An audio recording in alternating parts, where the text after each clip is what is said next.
Welcome everybody to my honest and in-depth review of the Slingshot grinder. I've been meaning to do this for a while. I've had this grinder here for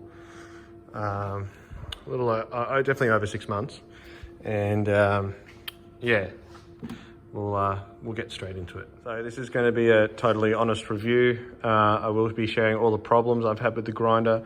I'll also be saying everything I love about it, because I do believe in the concept, and I think the brand is a really good brand. So yeah, we'll get straight into it. Right, so this model is the C68, which is the conical version. You can see the serial number 82 of whatever batch that was, I guess.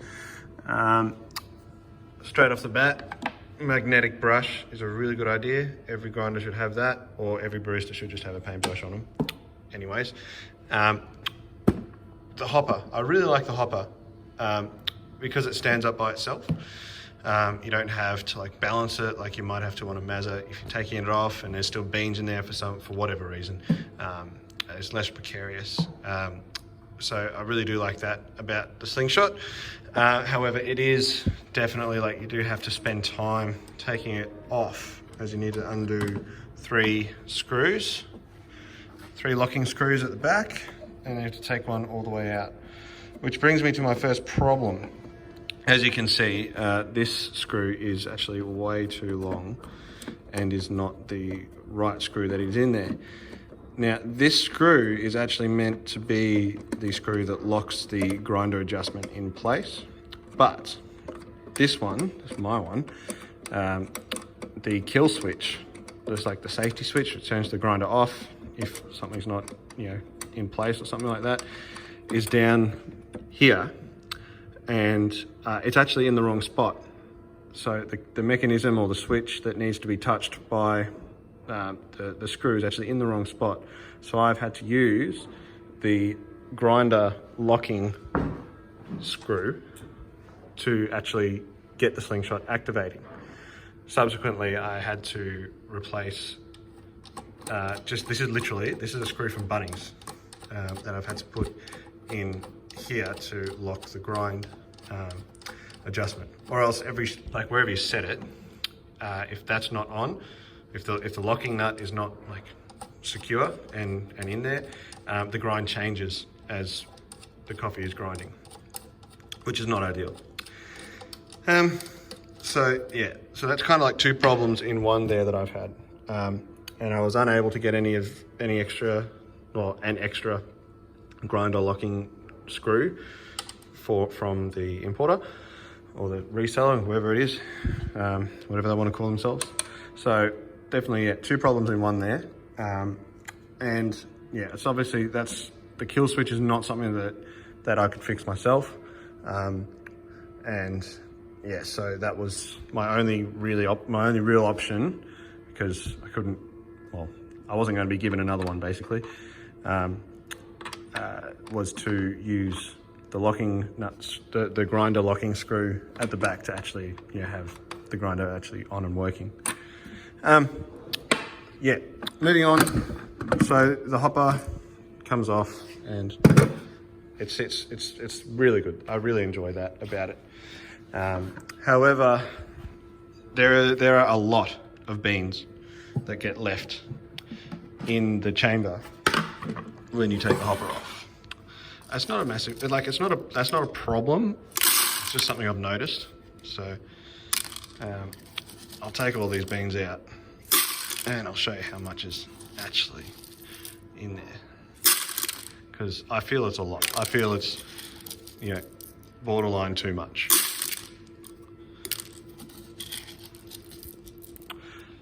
And if I don't take all these out, that's, if you're changing coffees or something, you would not want to waste all this coffee if you're changing beans.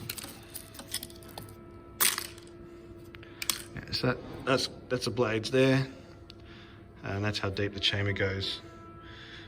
So yeah, there was nothing in that grinder when I took the hopper off. There was nothing in the hopper when I took the hopper off, and yeah, that's a lot of beans. So yeah, that's another interesting point as well. Again, not really a problem, but definitely something to be wary of. Just one more point on the grinder adjustment.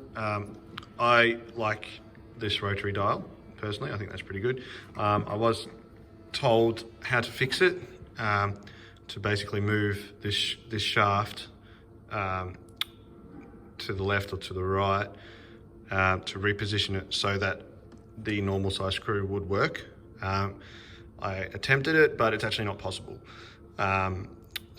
Well, whether, I don't know why, whether it's just this one or maybe it works on the flat burr ones, I'm not really sure. But yeah, that fix did not work for me. So I had to go to Bunnings and buy a screw, basically. It's gonna focus. Hey, there we go. Right, so another cool thing, or something that I really like about these grinders is the modular design. So these screws come off really easily, and you can see inside the grinder really easily.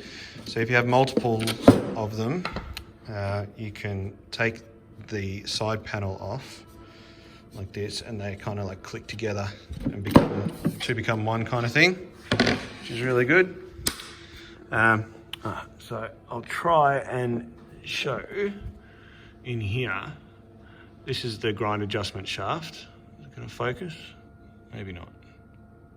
Okay, so that's the grinder adjustment shaft, and you can't really see up there because there's no light, but that's where the screw would come down and just pinch onto the shaft so it doesn't move when you're grinding, because we don't want that, do we? So I think the construction is really good.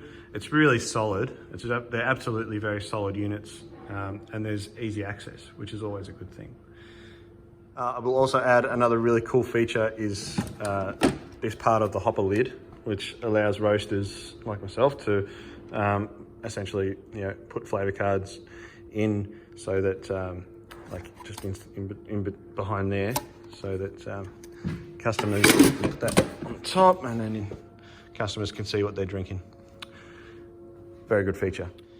So moving on to the actual slingshot part of the slingshot grinder.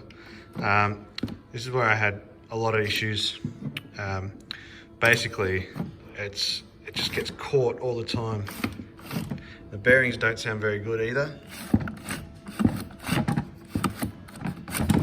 Basically, I got to the stage, because I had this in service in my busiest cafe since I bought it, so for at least 6 months. And I got to the stage where every week I was having to come in, which I was happy to do, I'm there every week anyway, to take off these two parts and then readjust basically the springs and the mechanisms that hold the springs, to just try and get it working properly again.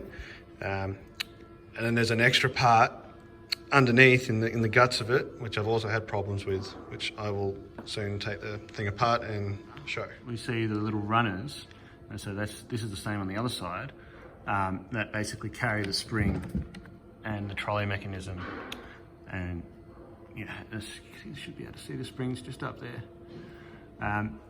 So if they are too tight, then the trolley mechanism doesn't move. If they're too loose, they unscrew themselves, which is what this little guy did just as I was taking it off just then. And look, they're really little screws as well, and I did actually lose one during one of my times that I had to muck around with it. So that was a little bit annoying. This is a really interesting part of it, because this little trolley mechanism is not the main cause of my problems with this grinder, but adjusting those actually kind of helped in different times. But yeah, there is more to it. And as you can see up the back here, get my hand out of the way, this part up here is what is basically a massive problem in my grinder, and I'm sure in other conical versions, or actually, no, I'm pretty sure this mechanism is the same in the flat blade and the conical versions. So I'll get to removing that. Multiple times throughout having to adjust it, you end up with this. gets stuck. And it's not going all the way and gets stuck. And that's directly related to this part that I'm going to pull out next. But as you'll soon see, you have to take off a lot of parts to get to it. Right, so here we have the whole trolley mechanism out. And as you can see, there's a fair bit of coffee just around it. Coffee kind of does get everywhere on this thing. I don't really mind that, but when it comes, if it's part of the problem that coffee's like jamming up, then that is a manufacturing issue, and it should be rectified. So have a look. You can see that's basically the top of the dosing chamber. So coffee comes in from up there, and then gets basically held like that until you push it back, and then opens the hole basically, and out comes the coffee. So you can see there are gears on the side here, and that's for these two parts here. These two parts basically do the distributing, and they do, and will help with the dosing as well. So these parts are, I think, the main cause for the problems in my grinder. They are not cleanly made. I don't know how they're made. I think it might have been 3D printing, which from my experiences in 3D printing, you can get some real sharp edges. That's no good for if you're making something like gears, which need smooth runners like all the time. So you can see here that they kind of go on top of each other like so. And as you turn, push the trolley back, they turn in opposite directions and kind of spin as the coffee is dosing, which helps distribute the coffee. And that does do a good job of distributing. These fins does do a good job of distributing. And as you can see on the mechanism itself, one side of those teeth is higher up. Obviously that has to go on the higher side, and the lower on the lower. So basically what happens is these don't turn evenly or smoothly. And the way I was told to fix it, which I had to do myself, was to basically get some sandpaper and sand the inside of this all the way around. And I did that multiple times. But what I think happens is that the more you sand it, the more chance coffee has to get in there and actually just make the problem worse.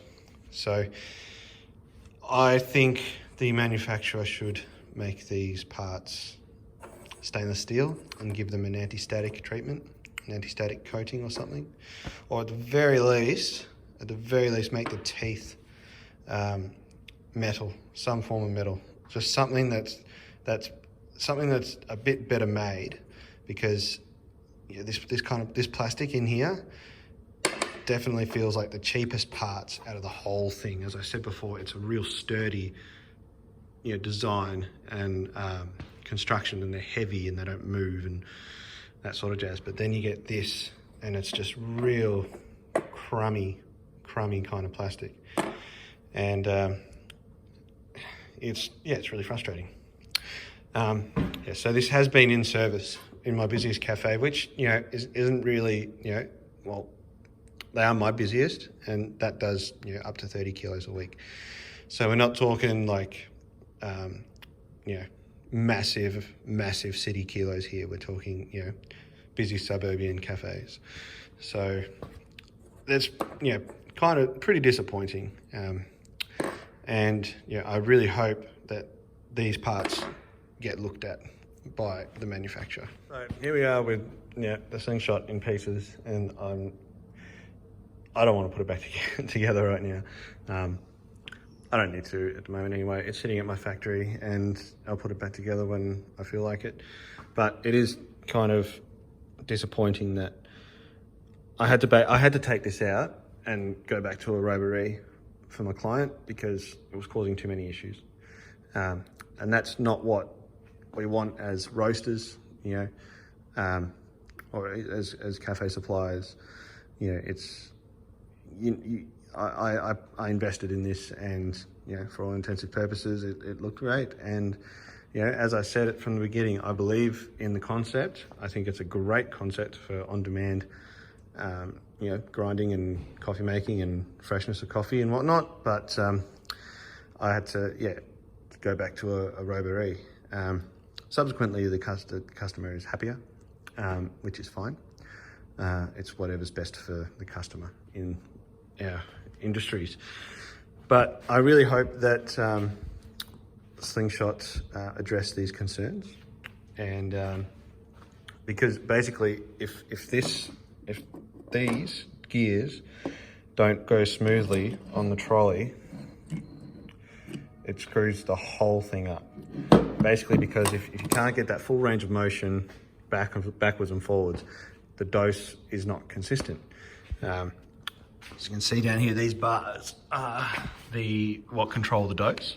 This one's for a single, which basically means when you push back, your portafilter, your handle will stop at either that one, or well, for the double, the bar will stop when it hits that back one, and for the single, whether your spout is on the right-hand side or the other side, it will stop at that bar.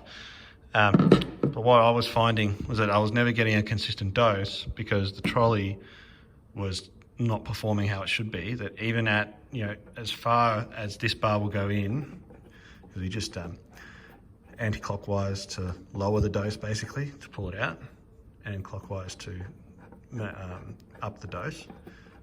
The dose was never consistent because the trolley mechanism was not functioning how it should be. So it's really important that these parts are looked at by the manufacturer, or at the very least I get sent out some new ones, wink wink, nudge nudge. But if these aren't right, then the whole thing's in jeopardy. And you know, the customer that was using this is happier with a roborie, which we know can be up and down, but in terms of consistency. But they know how to use it, and they don't need me to come in and like fix it. So yeah, in summary, I would buy one again. Because I absolutely believe in it. I think it's such a great idea, but I definitely need to see some improvement on these parts, and the trolley mechanism, and a bit of work on making sure coffee doesn't end up in all of these parts in here all the time before I go ahead. So yeah, if you have a Slingshot, please let me know your experiences with it.